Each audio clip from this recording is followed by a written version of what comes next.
Colette Quinn, and I run a research agency called Real Insights based down in Cork. So I'm up for the day on a special visa, so thanks for letting me up into the real capital. This is my colleague Roisin who heads up Knowledgeworks, and this afternoon we're going to talk about validating your market. Some of you might have done this already, some of you mightn't. And I suppose what we want to do today is just kind of talk through the steps involved in actually validating your market, and then talk about some examples that we've come across over the years.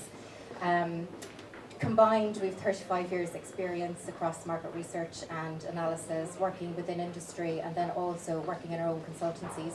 And we're also business mentors for EI. So I suppose our bread and butter is dealing with startups on a day-to-day basis, ones that might have funding, ones that mightn't have funding. We also deal with established businesses in terms of establishing whether they have a new product idea, whether it's feasible or not, and whether it's commercial viability. And I suppose over the years we've saved businesses from making costly mistakes. We've pinpointed unidentified competitors. We have tweaked business models to ones that work. On top of that, we would have worked with developing businesses to show them the way to profitable expansion, and then existing businesses looking at opportunities for growth moving forward. And that's where I suppose market research and analysis kicks in, really, isn't it? It's all about information. It's all about where are the opportunities for your brand, for your product, and for your services, and how big is that opportunity. And we'll talk you through some examples of that this afternoon. So we'll get stuck in. This we know to be true. A lot of entrepreneurs, an awful lot of businesses are busy with the day job. They get stuck into what it is that they're good at and what they do. And often they forget about the bigger and wider world that's outside there in terms of, is there a market? How big is the market? Who am I going to sell to? And so we know this. People are busy. Life gets busy. Our jobs get busy. But we also know this to be true, where 2/3 of businesses are going to fail within the first 5 years. And we also know this to be true when it comes to new product launches. That's a very high statistic. So when you're looking at it, I'm a firm believer in information is power. So when you look at this, where is the information, where are the opportunities? And come at things fully prepared with the knowledge that, yes, I believe there's an opportunity here, here's where the opportunity is going to be, here's how big it is, and here's what, maybe there isn't an opportunity there, I need to tweak, I need to pivot, and that's fine too. But avoid at all costs going out spending a lot of time, money and resource pursuing something that isn't viable. So let's move forward, and these are some of the businesses we've worked with, and apart from showing you the fantastic clients we've worked with and been fortunate enough to work with over the years, it shows you the different markets that we're involved with that can be quite diverse, from retail to services to tech to medical devices. And at the crux of all this is really, really understanding, right, where is the opportunity and what can we do to further out the expansion of a particular product or a particular service, and then looking at the opportunity that exists within it. So some common threads that we've seen over the years, and I suppose these are kind of highlighting maybe the pitfalls that are there. And when we look at it, a lot of businesses forget to get honest, unbiased feedback on their particular product or service or what they're thinking of going to market to. And Q, sure, everybody loves it. Q, my family and friends. So have you actually gone out to the wider world to get feedback on this that's unbiased and get an external view of the world? Another thing is competitors. Is there anybody out there? Who's out there? What are they doing? What are their capabilities? Have they something similar? What's going to be different about my particular product? Am I going to be faster, better, quicker, more efficient? How do we know? I spoke to somebody recently very excited about a new product and said, nobody else is doing this, Clash. So excited about it, it's going to be fantastic. And within 2 minutes of talking to them on the phone, I had Googled it and come up with a very strong competitor that's out there in the UK. They hadn't even looked properly. Another thing is, who are you going to sell the product to? They might have a vague idea who they're going to sell it to, but who exactly is going to buy this particular product and service? And will they pay for it? So who is the person I'm actually targeting? Who's the gatekeeper? Who's going to pay for this particular product? And often, like I would have worked in Vodafone of old, and a lot of the business, the business products would have been developing. We might go out and think, okay, fine, we'll talk to business users about this. They aren't paying the bills. So who's the gatekeeper within that organisation that you really need to speak to and will say to you, honestly, this has legs or it doesn't have legs?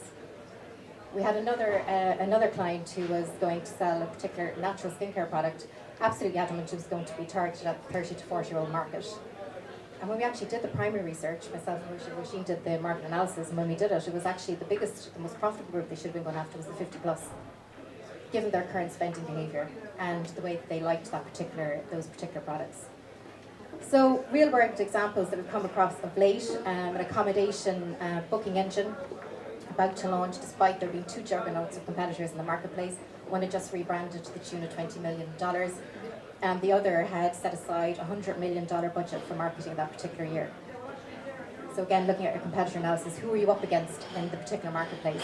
Another mobile payment service, when we started looking at that, you're looking at there was such massive barriers to entry for them to get their product out into the actual marketplace. It just made it unviable to pursue it. And then we do a lot of work in the medical device area. And when you start drilling down into the numbers, you might have a device that's going to enhance the treatment of a particular disease. And when you start looking at the numbers and really drilling down into the numbers, the incidence of those particular diseases could be quite low. And yet they're about to spend a lot of money investing in developing it when there actually isn't the numbers there to make it worthwhile. And one of our clients, Tyndall Institute, last year had their technology days, and one of the leading guys from the medical device industry in the US said the two key questions you need to ask yourself when it comes to medical devices: who's waiting for it and who's going to pay for it. Really important things to think about, you know, and people often just think, okay, let's pursue this. Of course everybody's going to want it.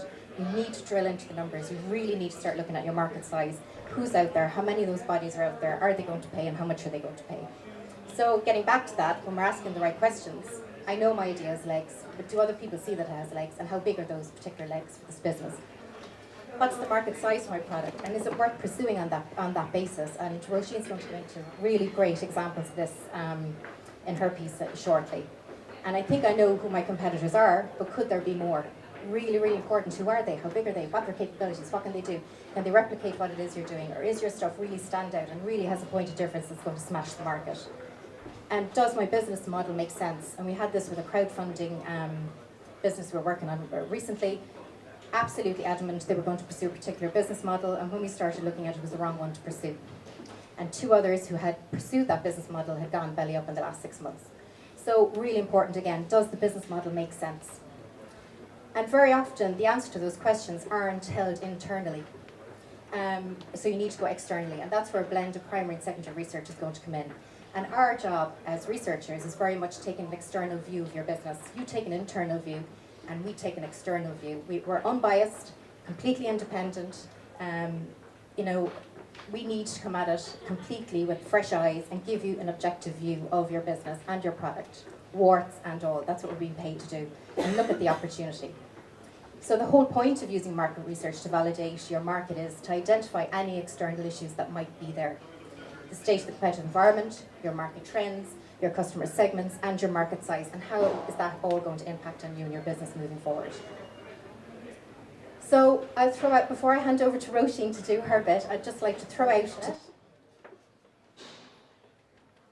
So lack of funding, very competitive market, poor people in place, these are all reasons for startups fail. And by the way, this is about startups, but it probably equally applies to companies who are expanding, new product launch, diversifying into a new market or a new region. No market need. I apologise if it's a bit small there, but 42% of startups fail because there is no need for their product or service. So, how do you establish whether there is a market need or not? And that is where we come in. We use 4 methods for finding out whether there's a need or not. Competitive analysis, market size and market value, environment analysis, and stakeholder interrogation. Once you drill into each of these 4 areas, you're going to have a very, very clear picture of where you stand with regard to your market. First of all, looking at competitive analysis. It sounds fairly straightforward. Is there anybody out there offering the same product or service as you? That's all very well. You need as well to drill in a lot of detail into each of those competitors, looking at their product features, their pricing, their personnel, their backing, their funding, their distribution channels, their marketing channels. And once you have a really, really detailed picture of your competitors and their activities, it's amazing that what it can tell you. As Colette mentioned earlier, one of our clients recently had a dud for their business model. It was proven in the market. Once we looked at their competitors, we'd see that this business model wasn't actually going to work. So another benefit of competitive analysis is to actually fine-tune your business model. So there's crossover there. But going back to basics, are there competitors out there? It's a thing that not many companies actually do very well or find out very well. I had a client a couple of years back which was, they had established their business, developed their software here in Ireland, tested it with a number of reference clients, and were expanding to the UK. We're well down the road with funding from Enterprise Ireland, who said, okay, let's just firm up on your market analysis a little bit, engage with Knowledgeworks. So my client had been describing their software using particular terms. Because we come with an objective eye. We look at the software, okay, it can be called that, it could also be called that. We do some competitive analysis using the different terms, and I found that the market in the UK was absolutely saturated, completely saturated with competitors. So that was a bit of a difficult client briefing after that discovery. But the amount of time, resources and effort that was saved by doing really, really thorough competitive analysis is huge. Market analysis, or market size and value, again, it's the same thing. You know, you see your high-level, exciting figures of Mintel said this market is worth $1.5 billion in 2016, forecast to rise to $5 billion by 2020. That's all great. What you need to do is drill in a lot of detail. Look at the number of customers for your market in year 1, year 2, year 3. Apply like, how many of those can you actually reasonably address with the number of staff you have in your first year, in your second year? Match that up, apply average revenue per user against those numbers. And then feed that into your business plan, and it's going to start making a lot of sense. You can match it up against your new hires, your R&D investment, and it'll start to validate whether or not you can deliver what you're promising on in your business plan. I had a client again looking to expand to the UK, and had a fantastic product which was going to there was a great need for it in the market, there's no doubt about that. And they were going to sell it to all 20,000 clients that they'd established were in the UK market. A couple of days of research later, and again another difficult client meeting, 2,500, not 20,000, 2,500 clients, potential clients for them. So again, a dramatic reallocation of resources and change of strategy completely for that client, but a huge amount of time and resources saved for them. The third pillar of our market, oh, hello, come back, here we go, sorry. The third pillar of our market validation is environmental analysis. It's a kind of a catch-all, but looking again outside at what's going on externally in terms of consumer trends, technology trends. Are there any regulatory issues that are going to be to impact your business? Something coming in from Europe down the line, or talk about it?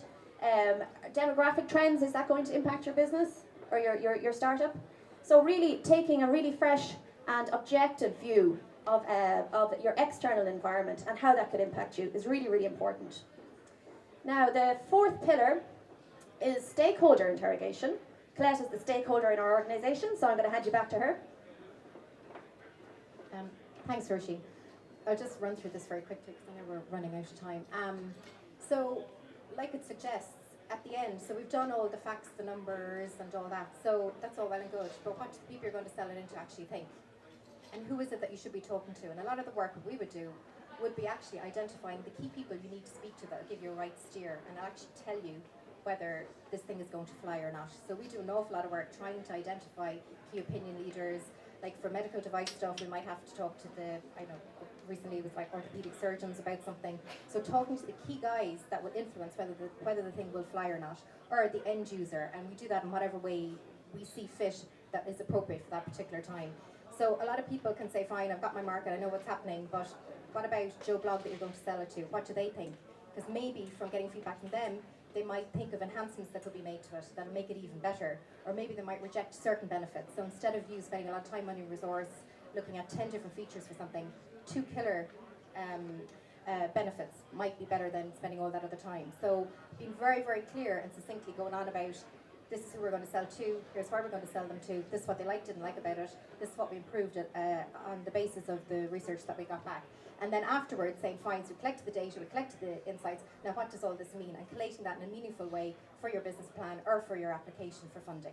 And that's what it's all about. So it's the external view, unbiased and independent, telling you, yes, it does have legs, this is how big the legs are, and whether it's going to be successful or not, or maybe you pivot and you amend your plans accordingly. So just to finish, the goal is that you now have the market intelligence that you need to proceed with your business. Or on the flip side, the researcher has identified issues and concerns about your plans and about your product and service that you need to tweak, take stock, and actually make changes to make it, a success or be more viable in terms of the commercial market. And that's it. So ultimately, your market intelligence and doing that will validate your market. And that's it from us on that. So we'll be mulling around later on if you want to ask any other questions. But I hope you found that useful and can take away something from it. So thanks very much.